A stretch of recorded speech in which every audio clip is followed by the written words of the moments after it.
Assalamualaikum warahmatullahi wabarakatuh.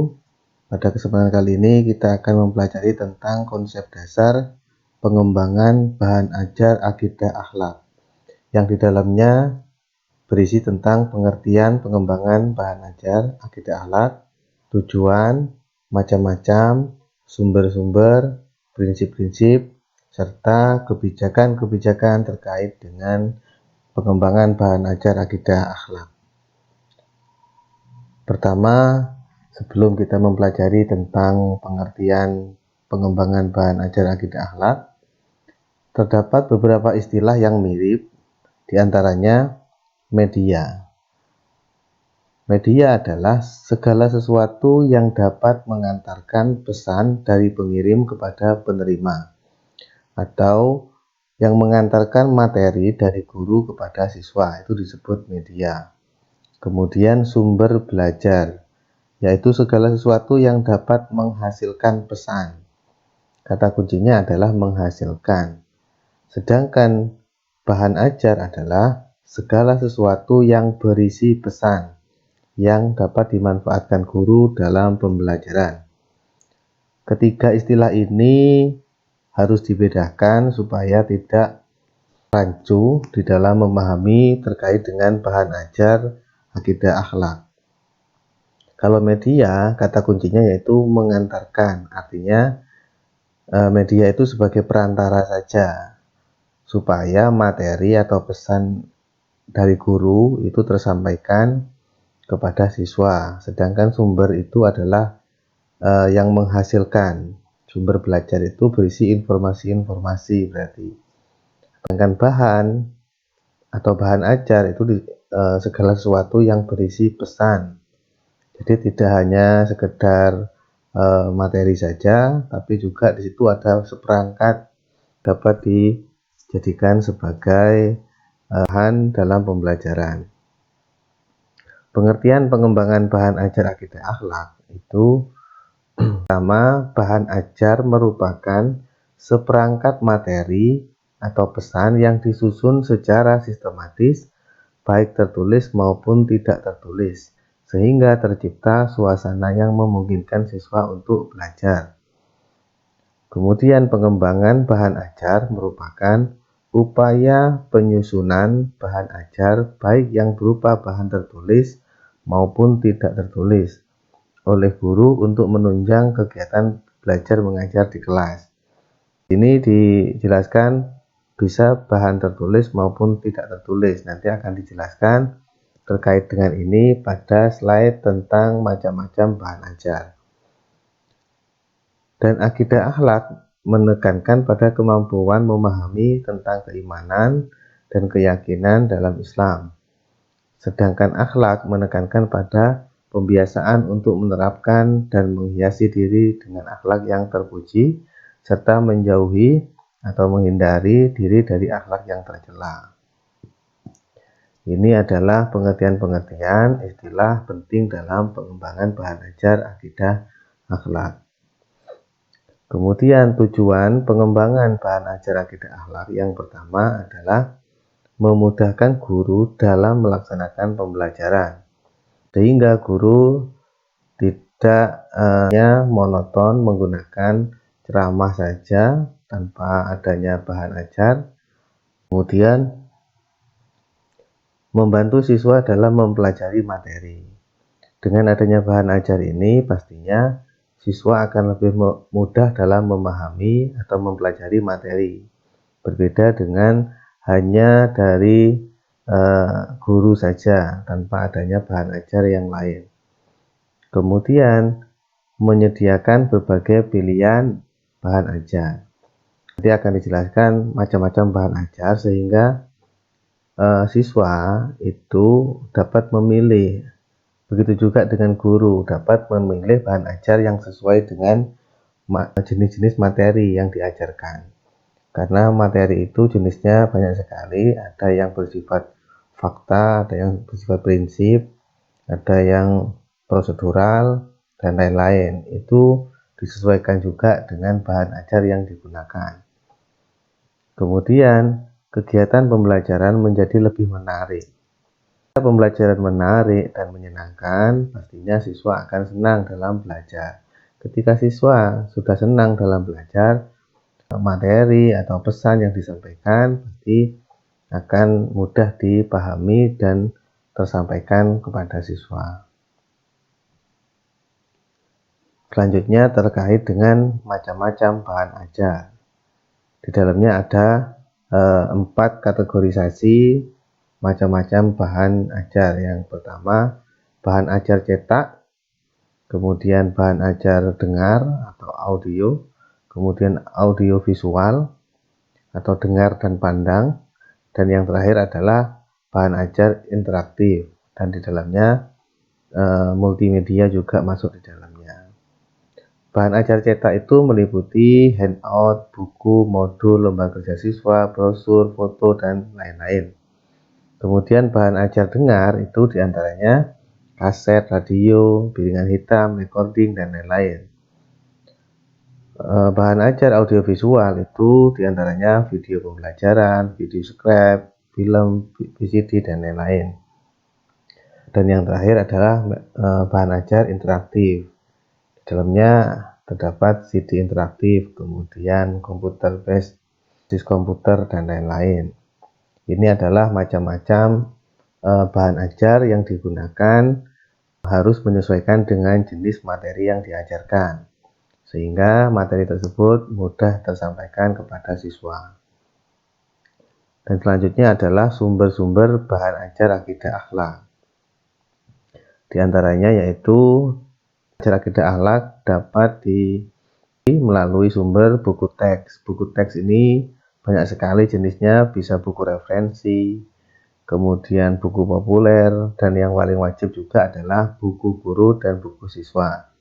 Ini atau disebut dengan buku paket. Yang kemudian dokumen kurikulum. Dokumen kurikulum ini berisi KI, KD, dan indikator sebagai rujukan utama dalam pembelajaran. Ketika kita sudah merujuk pada buku atau dokumen kurikulum ini, maka referensi itu bisa menyesuaikan dengan kompetensi dasar yang ada di dalam dokumen kurikulum ini, bukan sebaliknya. Terkadang guru terpatok pada buku saja tapi mengabaikan kurikulum yang ada. Itu balik. Yang benar adalah seluruh referensi harus merujuk atau menyesuaikan dengan KI dan KD yang sudah ditentukan dalam kurikulum. Kemudian laporan hasil penelitian. Ini sebagai pendukung untuk buku pokok atau dokumen kurikulum tadi. Karena laporan hasil penelitian ini selalu diupdate, selalu saling menyempurnakan. Penelitian terbaru itu pasti menyempurnakan penelitian-penelitian sebelumnya. Kemudian jurnal ilmiah, ini disarankan gunakan jurnal-jurnal yang valid atau yang sudah dipublish dalam OJS. Saran lebih baik gunakan jurnal yang terbaru atau 5 tahun terakhir. Kemudian pendapat pakar bidang studi. Ini maksudnya membidangi terkait dengan, misalnya karena ini bahan ajar akidah akhlak, maka pakar yang membidangi akidah akhlak. Kemudian pendapat profesional. Kalau yang tadi pakar bidang akademik seperti dosen, maka ini pendapat profesional biasanya adalah praktisi-praktisi. Misalnya terkait dengan bank atau terkait dengan perekonomian, maka pendapat profesional di bidang perbankan misalnya itu juga bisa dibuat sebagai sumber bahan ajar. Kemudian terbitan berkala, ini bisa contohnya koran atau majalah atau yang sejenisnya. Kemudian internet, sumber-sumber dari internet ini sangat variatif sekali. Sebaiknya dalam mencantumkan atau memasukkan dalam bahan ajar yang kita gunakan, carilah sumber-sumber internet yang benar-benar valid. Hindari mengutip blog-blog pribadi atau forum-forum yang di situ tidak ada penyaring dengan kevalidan informasinya, karena dikhawatirkan informasi yang kita sampaikan kepada siswa itu belum valid atau kebenarannya masih diragukan. Kemudian media audio visual, bisa televisi, VCD, dan lain-lain. Juga disesuaikan dengan kondisi lingkungan, ini bisa alam, kondisi sosial, budaya, ekonomi, dan lain-lain. Jadi keseluruhannya ini dapat digunakan sebagai sumber-sumber bahan ajar akidah akhlak, disesuaikan pada mata pelajaran yang lain. Kemudian terkait dengan prinsip-prinsip pengembangan bahan ajar. Terdapat beberapa prinsip umum yang harus digunakan atau dijadikan dasar dalam pengembangan bahan ajar. Yang pertama adalah prinsip relevansi atau keterkaitan. Yang dimaksud dengan prinsip relevansi ini, bahan ajar yang kita kembangkan itu harus relevan dan terkait langsung antara D dan indikator. Kemudian materi yang kita gunakan itu harus relevan. Begitu juga relevan antara materi yang kita ajarkan melalui bahan ajar tadi dengan kondisi siswa. Jadi semakin rendah tingkat atau jenjang pendidikannya, bahan ajar yang kita tampilkan harus semakin sederhana supaya relevan dengan sasaran dan materi yang kita ajarkan. Yang kedua adalah prinsip konsistensi atau ketaat asasan.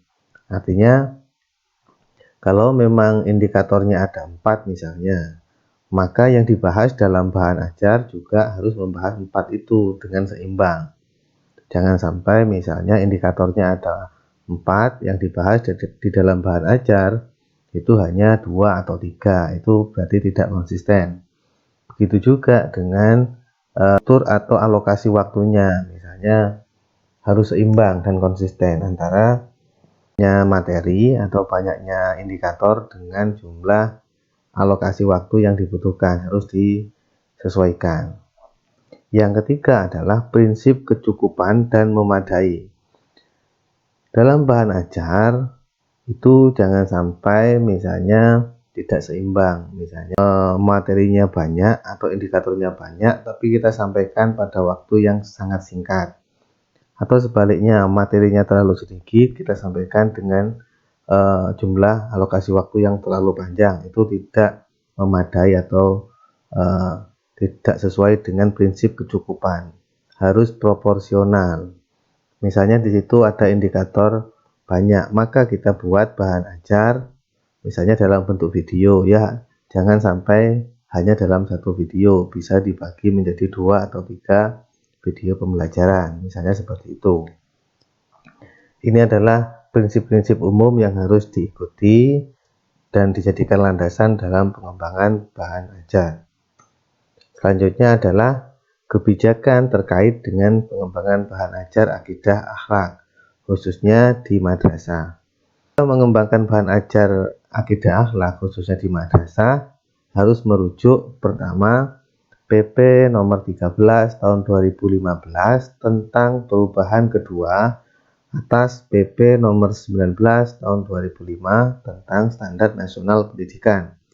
Kaitannya dengan pengembangan bahan ajar akidah akhlak khususnya, di situ terdapat standar isi. Maka seluruh komponen atau seluruh bahan ajar yang kita gunakan jangan sampai terlalu jauh atau menyimpang dari standar isi yang sudah disusun, dirumuskan dalam Standar Nasional Pendidikan. Dan yang lebih operasional lagi khususnya Keputusan Menteri Agama atau KMA nomor 183 tahun 2019 tentang pedoman kurikulum PAI dan bahasa Arab di madrasah. Ini wajib dimiliki atau dirujuk dalam pengembangan akidah akhlak khususnya. Dan sebagai pedoman pelaksanaan kurikulum tersebut diatur pada KMA nomor 184 tahun 2019. Ini merevisi 2 KMA ini merevisi KMA sebelumnya, yaitu nomor 165 tahun 2014. Nah, seluruh kebijakan ini dapat didownload pada link berikut ini.